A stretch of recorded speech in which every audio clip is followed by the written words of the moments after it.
tugtog ba na itong isa, ang isa, giingan sa iyang master, asa naman mo ang talento akong gihatag nimo. Yeah, niingon siya, ni ara, master, usara. Kaya ako ning gitaguan, basig mawala pag yun. Kung siya isugo sa ka master. Matod pa niya, itambog na sa gawas. Kaya nga naman, wala niya gamita ang iyang pulong sa usara. Muna dalaygon ta kay daghan ang ato ang pulong nga ding gi-instruct nato. So ling adlaw ang instruct man ang Ginoo gyud. Muna ni karon gi-instruct ang tanan. Glory to God. Muna giingon na po nga usa ko ka magwawali. Bisan pag dili mo sakop dili, basta makadungog mo pahinumdum ni sa Ginoo. Alang sa atong kaluwasan nga gipadala sa mga tao nga diin iya sa Ginoo mo bitan ang hisgutan nato ang remnant kadto nahibilin ba kabalo ba mo sa remnant kanunay yung kumingon ninyo remnant kay nga naman ang maluwas sa Israel mga remnant lang ug ang mga luwas sa Gentiles mga remnant lang pud katong wala maisnir sa Pauler katong mga bright nga mga pastor so na meaning ang Pauler dalay ko ng Ginoo nga dili ko bright nakainumdum ko sa mong balay ba nga di nakaingog ko ginungan wag ko talent bisag wapong ingog bisag maayo lang kung kuskus o gitar bisag gamay na lang ba nga di makapabulak-bulak ko sa mga tao mo paduol ni Santo Des mo na muna mo bitaw nang gigamit ka sa Ginoo kay wala kay alamag kay once gani daw kung ikaw na alamag manghambog manggo di ba so therefore pulong sa Ginoo ang gusto niya ipahibalo dili imong talent. Muna nga nadasi ko kanunay tinuod yun imong pulong Ginoo. Muna bahalag na manaway nako. Basta ako makapahinumdum sa mga tao nga iya sa Ginoo. Basig na pa rin iya sa Ginoo nakalimot. Wa sila pahinumdum sa mga pastor. Di ako magwawalim ako, di magpahinumdum ko ninyo. Muna hinungdan nga din kami mga messenger magtinapangay dili magdinautay. Magpahinumdum ay. Pahinumdum lang ni kay ngano man ingon ni Apostol Pablo, whom I preach is a warning. Warning maning tanan. Whom I teach is a warning.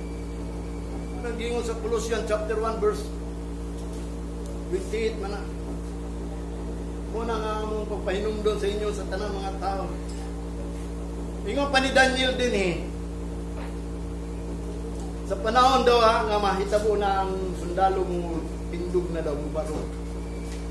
Ato nang tanawon kung kanus anak. Matod pa niya din sa Daniel chapter 12. Kanus anak. Matod pa niya, and at the time shall Michael stand up, the great prince which standeth for the children of thy people, and there shall be a time of troubles such as never was since there was a nation, even to that same time, and at that time thy people shall be delivered, everyone that shall be found written in the book. Ano sa may tabo ning anggira? Human. Dungan ni sa gira sa tao, sa taas, sa langit dungan ni sila. Pero wa pa man dito, wa pa nagira ang atong accuser nga si Satanas isumbong ta niya bang nagasimba ta diri karon. Kamo gisumbong na mo tanaw bisag ka ng simbahan diha dapit sa television ay uban diha nagsulod sa simbahan. Di man na imuha. Una i-accuse ni Satanas dito. Matod pa sa 12. Sa diha moabot si Michael mutindog na sa iyahang dapit nga great prince, siya mo yung pinakadako nga prinsipe dito sa langit, head of the angels. Tuwara na siya dito, kung bodyguard lang na siya dito, mga PSG. Siya ang head dito sa langit, si Tig-Atang. Kana si Gabriel, si Gabriel o si Seraphim, Cherubim, mga messenger na diri sa Ginoo. Once gani nga kamo para na for example kinipulo sa Ginoo. Ang nagtugot ini si Gabriel, ang nagapadala og mensahe si Gabriel. Og kadto si Seraphim og si Cherubim mo nang nagbantay ining simbahan. Nagapalibot siya. Nay mo atag diri sa balay sa Ginoo ang mulaban. Nahitabo na sa kasulatan.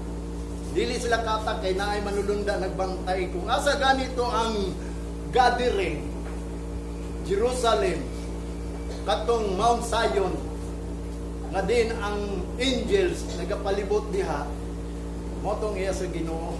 Ang gihatagan og church sa Ginoo dili sa kalibutan, ang simbahan pabantayan ug manulundan. Muna ayaw mo kadto kung makasulod mo diri. Mo nang giingon kay balay man ni sa Ginoo, mo nang giingon dito ni David sa Psalms chapter 91 man siguro na, di ba? Paborito ka na sa tanang pastor ba? Who dwell in the secret of the Most High, di ba? Mo na tong refuge, we are safe. Bisan pag naay poler nga magister nato, kanang manglitag nato, manghamping nato. Bisan pa ng pistilin magalakaw kada adlaw, kada gabi, dili na may tabo nimo. Basta naala ka sa balay sa Ginoo. Every Sunday ron kung adlaw yatag sa Ginoo. Ay kung sa Lunes hangtod Sabado o hangtod Domingo, dili kita pirmi. Pero kay Sunday raman yung gihatag, di kita Sunday. Mo na yung gingon. Mutindog na gani na. That is the time of trouble. Since matod pa niya, never was since there was a nation. Adunay nasod nga nahitabo ng trubulan na. O nang giingon niya the great tribulation since the world began. Ito giingon ni Jesus Christ. O nang si Jesus Christ ang gisgot kang Daniel. Sa diya may bawa na ganin ninyo ang gisgutan ni Propeta Daniel nga abomination that make it desolation. Kining gipropesiya ni Daniel ang tumoy ini makamikit desolation ni. Kaya nga naman kaning tanan mga tao naghimog abomination mo na hinungdan si Satanas. Nilid, mugay na gani na, abomination na, binuangan na yung simbahan. Muna nga diin kita, samtang napatay panahon. Ay musla na ito, nga diin, kining gamay panahon na ito. Gamay naman lang ni, kabaw mo, pila na lang ni ka, amot tumuto mo. Ako, di nalang ko magduha-duha. Kay gingon man ni Jesus Christ, nagtuo ko. Nga matod pa niya, 4 na lang kabulan ang harvest. Na-finish na niya yung trabaho. Pero itong, kano sa nagsugod ang pandemic, o gitapos na ni Jesus Christ ang tanan na, kung dili pa mo mag-amping, dili pa mo magtukaw, manang gingon, gitapos na niya ang grasya, ang iyang bulahaton, o niya kini, extension na lang ni sa ato ang matod pa niya, cutting of works, na aron ipahalo na sa Ginoo ang gitawag o kanang gamay. Small na lang. Gamay na lang yun ni. Kung matod pa niya dito ni Jesus Christ, ang harvest is 4 months na lang. Pila ng 4 months? 120 days. Ang unang panahon kang Noah is 120 years. Kung hinungdan walay naluwas kay nga naman katastaas kung kabalo pa lang sila nga 120 years. Siguro pag-abot sa 100 years nga nagpahimulos sa kalibutan, ila siguro itong kinudon 20 years. Pero kaya man pabawa sa Ginoo, kinalingaw man, mabitan na si Jesus Christ, nagpahinumdom, pagbantay mo, basig malingaw mo sa mga cares dire sa kalibutan. Sa mga kaayo ba, magsigil ang magsuloy-suloy, huwag mo kabalo nga din. Last na yun ni, mabitan na akong gikadlokan sa kung galingon, baka nang kung kwaon na sa Ginoo ning COVID-19, alang sa mga Kristohanon, kinipulong sa Ginoo para ni sa mga Kristohanon, dili ni para sa dili Kristohanon. Pahinomdom ni sa tanang mga Kristohanon. Kaya ang Ginoo naghatag og grasya nato, nagpakamatay siya nato. Ihatag niya tanang pulong. Nga para ni sa mga tao nga nidawat kag Kristo, dili ni para sa mga tao nga nidawat mo na nga ako nagwali karon sa mga Kristohanon. Kaning pulong gyud sa mga Kristohanon ni. Sa sinugdanan pa, kaning commandment para lang ni sa Israelites. Ang Israelites is the special people of God. While labot ang tagagawas, walay labot ang mga Egyptian. Di sa pag-asa sila, kagadiin sila, apan kumutuo sila sa Diyos ni Abraham, ni Jacob, ni Isaac, ni Israel, apil sila ini. Sama nato apil ta. Atong mga Kristohanon, mao ni akong gingon ninyo. The time of great troubles. Maning wabot ganin ng great troubles. Ingon pa niya din sa Daniel nga itong gibasa. Mo stand the ganin ng prince ha.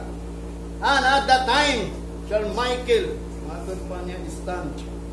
in the children of thy people, para sa mga tao sa Dios, sa mga Kristohanon. Ngunang gingon, muluwas na sila. Sa tinuod lang, nakita ni John the Beloved, andam na ang mga nalunda nagdalagarap kay harbiso ng tata. Kung sa igingon sa Ginoo, ayaw lang usa, kay basig madamay ng mga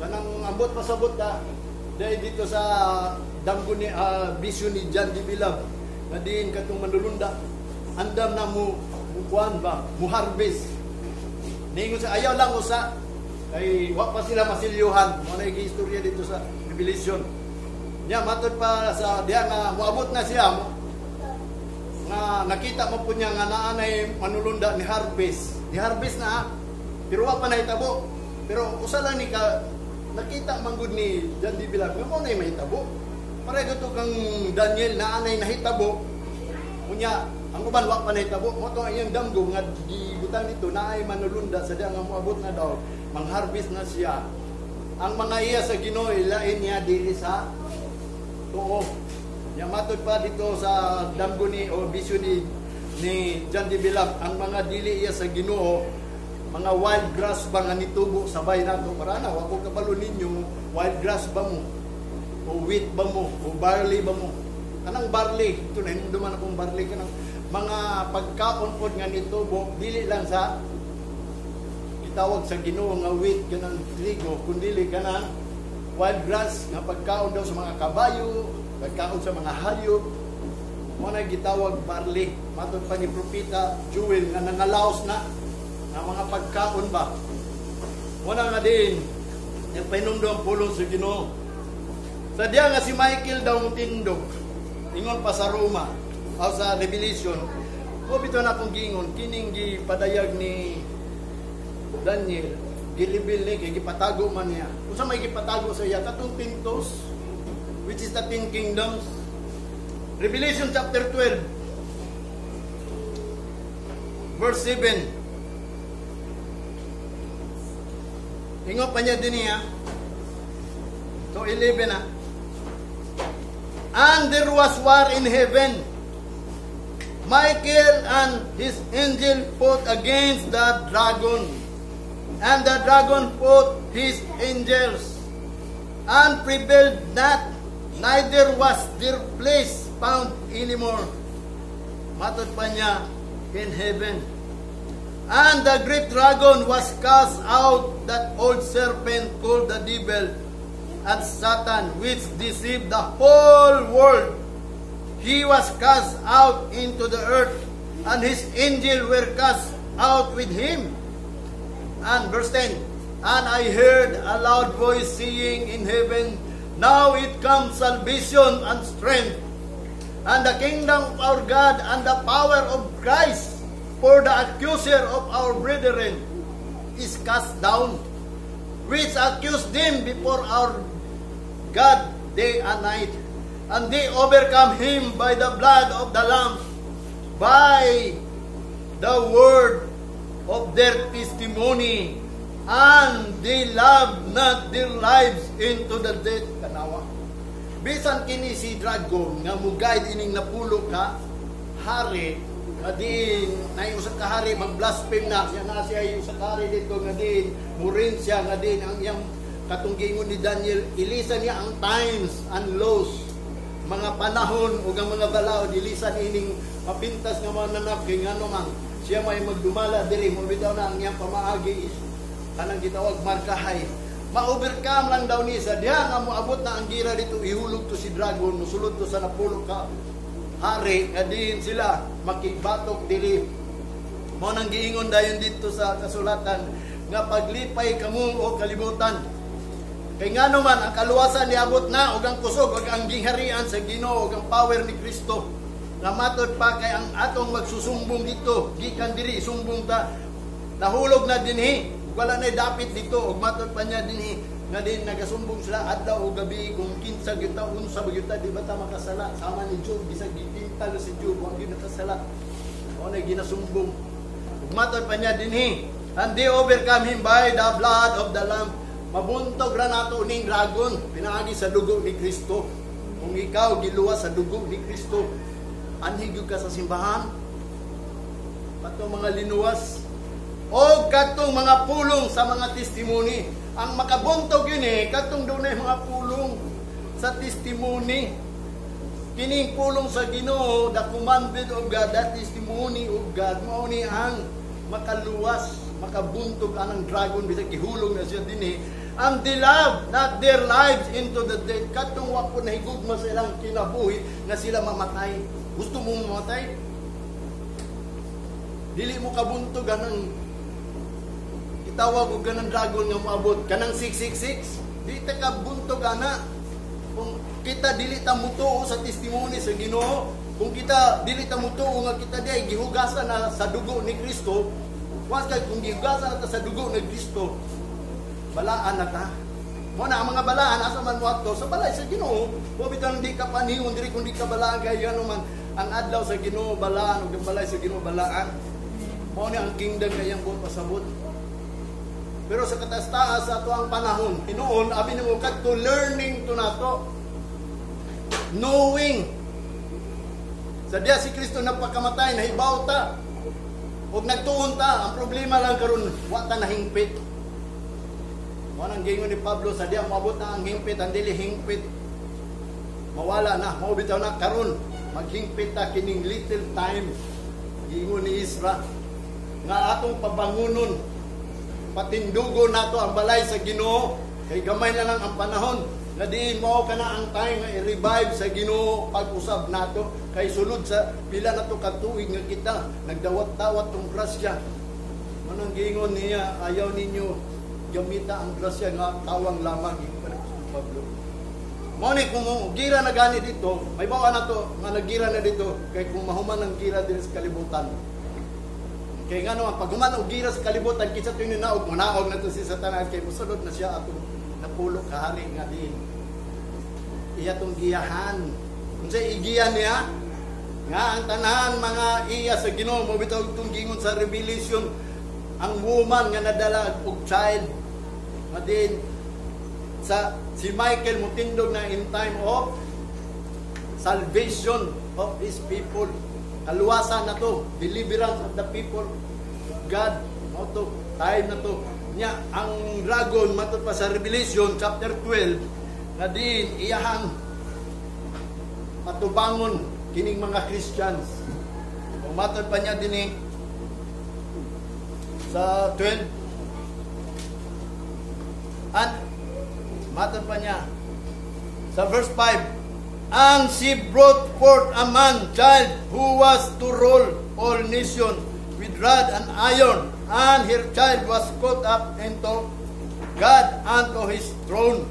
And the woman fled into wilderness, where she had a place prepared of God, that they should feed them their 1,200 fourscore. Monibot pasabot niya nga din kita. Paikyason ta niya bisag moabot ni dragon.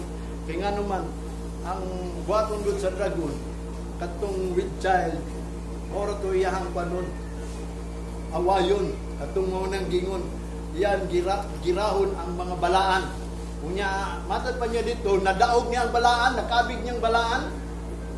Ang meaning sa balaan ka ng mga Christian ba?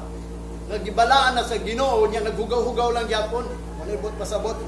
Nakabig niyang balaan, labi na nga dunay pulong diri giingon niya nga kadto kay sa permiro ang buhaton mong gudini mo niya. So kiyento mo. Kung muhari na gani na siya, doon na siya mga balaod one word na mo nang giingon niya. One religion, dili religion, kung dili iyang pamaagi nga ang mga tao nga nay relihiyon nga di nagtuo sa Ginoo nga nasa langit, although lain-lain tag relihiyon pero isa ra Dios ato gituan. Mao to ang targeton ni dragon. Sulod sa 42 ka bulan. Ang una niyang buhaton, magbuhat ka og balaod nga markahay. Pag dili na gani na niyo madala ang mga tao sa marka, matod pa niya, mo na hinungdan dito, nabasahan ako, bisag iyahang nakabig ang mga balaan, kaya nga naman, labi na katong dirigit tinuod nga balaan, makabig ito, kaya bisag kung saon ni mo na nga pagdinay, anak, kung ikaw dili ka appointed dito sa Ginoo, makabig yung ka, mo nang gingon in my name, makuan gid mo sa Ginoo, itaral gid mo. Mo nang pahinumdum ang Ginoo, mo nang ngalan sa Ginoo, di gyud nato binawangan. Muna kato niingon po to siya nga pag humana ng marking, di pagid madala tong tunay. Tagaan ta daw pamaagi nga din magpabaha siya og mga maayong mga buhat. Kanang mga prosperity diri ba mo na giingon ni propeta dan nga ang usa ka hari daw maghimo na siya diri sa kalibutan nga iya himong prosperous. Ya katubuha mga wa na bungkag siguro magbuhat na sila kingdom gadi maganahan ang mga Kristohanon, mga balaan. Unya mo to gingon gikuan niya ang flood ba, gipadala ngadto sa mga balaan. Unya matod pa niya dito ko nabasahan, gisalo katong mga balaan nga iya sa Ginoo kay gipredict sila na nato. Unya katong flood nga gipadala daw ni dragon, matod pa niya dito, gisalo atong mga tao nga dili tinuod balaan. Sila mo ay nitanggap, sila ay nidawat. Labi na kung maalad ka nga ganahan ka sa kalibutan or dili na lang ka kay hanuman. Kanigod si dragon kining 666 kining hari maghatag mo ginig maayo para madala lang ka. Pero kita mo nang kingon nasilyuhan na tadiya sa Ginoo mo bitaw nang panigamutan jud nato nga masilyuhan jud ta ining abot ana. Kay mosilyo jud ang Ginoo. Mo ni ang gingon dinhi. Kung isgutan na ang Revelation chapter 12 verse 10 to 17, katong may tungod sa dragon, mo persecute yun na siya sa woman with child. Nga matod pa niya. Ang meaning sa gitawag og woman, mo niya, simbolo. Mo daw to si Mary, brought a child. Tinuod man yun, di lang tamulali sa to, katong woman, ingon pa sa mga Katolik. Si Mary to, kay si Mary man po ang nagbuntis kang Jesus Christ. Unya katong child, mo to si Jesus Christ. And the followers of Christ, o itong mga Christians. Diba, follower man sa? Kung ni ang gingon dito, doon ay nagwali ako na ibang, okay, di ko musupot ka na. Kaya ang babae, si Mary man gito. Mo ito gingon nga babae, kung sa Revelation, with child. Mga Kristohanon to. Kadin, hapit na luwason. Kanang hapit na tadalon ba? Sa Ginoo. Nya, mo ani pag yun ang dragon kay kabigon ta. Mo na Ginoo, ayaw yun magtuong nga din. Adi may tabo ning 666. Namatay pa ni dito ha. In the time that dragon was cast out, sa Revelation chapter 12 verse 7 ha. When the war of heaven is finished and the war on earth is finished, who win the war? The spirit of dragon enter into the kings, or 10 kings will rule the earth and deceive the people. Nga matod pa niya, language and mission. I-deceive na niya. Sa diya nga mag-gila na sila rin. Yung mga nang gila kay pag naog ato niya, pag ihulog na siya, kay dili na siya pasulod dito, siyempre asa man siya musulod. Dito sa 10 kingdoms, mo itong giingon dito sa Revelation o sa Daniel. Munang walang nahibawan sa mga tao ba. Matod pa niya dito sa Revelation chapter 13 verse 7, ingon pa niya, and it was given unto him to make war with the saints, and to overcome them, and power was given him over all kingdom of kindred tongues and nations.